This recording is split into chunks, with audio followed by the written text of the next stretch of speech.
country dealing with terrorism for centuries already, basically. What is your message to the Israeli people, to the Jewish people? My message to them is, you are a great nation, and in the most difficult times in history, when the Nazi was putting the Jews in the ovens, you managed to get out of it. You managed to build a great country that respects human rights, and don't let your country surrender to barbarism. Fight for it. Use every tactic you can use, from military, educational, ideological, psychological, to stand against terrorism, and trust that the people who built this great nation are great people, and they will continue and they will make our world better. So trust that you can change the future. On a historic level, do you look back at the days of Abraham, Ishmael, and the history of the Jews and the Muslims? How do you see that? I see it's fascinating to learn from history, and I see the Muslim-Jewish relations can change dramatically if Islamic scholars start to adopt different ways in teaching within Islam. So I think the responsibility is now on us, the Muslim world, to change, not on you. I believe you did your best, and it's our turn to do something. We always expect concessions, and the world also expects concessions only to come from the Israelis and the Jews.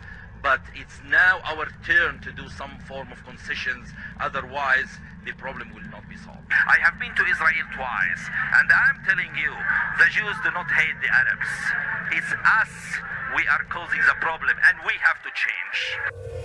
Most of my work is to reform Muslim and to defend the American image in Muslim world, and to defend the peace between Israel and Arab countries.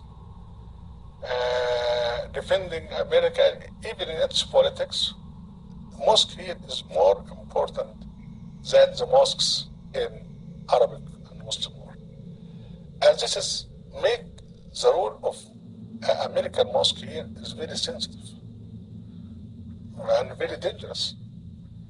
Because as I usually say, the American mosque here must defend America in the name of Islam, not to insult American Muslims. The Islamic ideology or Islamist ideology is based on a concept of power and arrogance and being superior to others. You give them, number one, the feel of military defeat to allow reformation to happen. Number two, the feel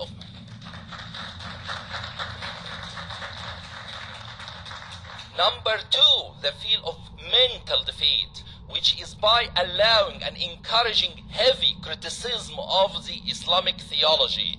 Because when Muslims feel that some people in the West are telling them there is no problem with Islamic teaching, or religion preach peace, and there is nothing wrong with the teaching, it's all poverty and lack of education, why then they will reform? If you told me that I don't have a disease, why I should take a medication?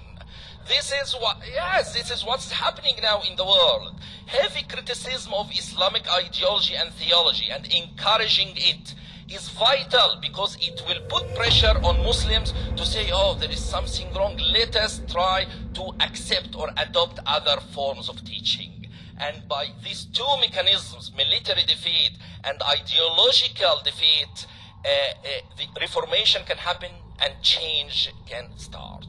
Yeah, thank you.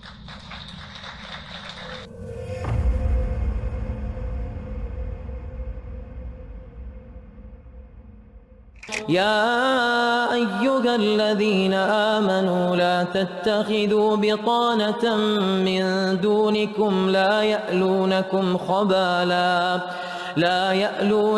خبالا ودوا ما عنتم قد بدت البغضاء من أفواههم وما تخفي صدورهم أكبر قد بينا لكم الآيات إن كنتم تعقلون.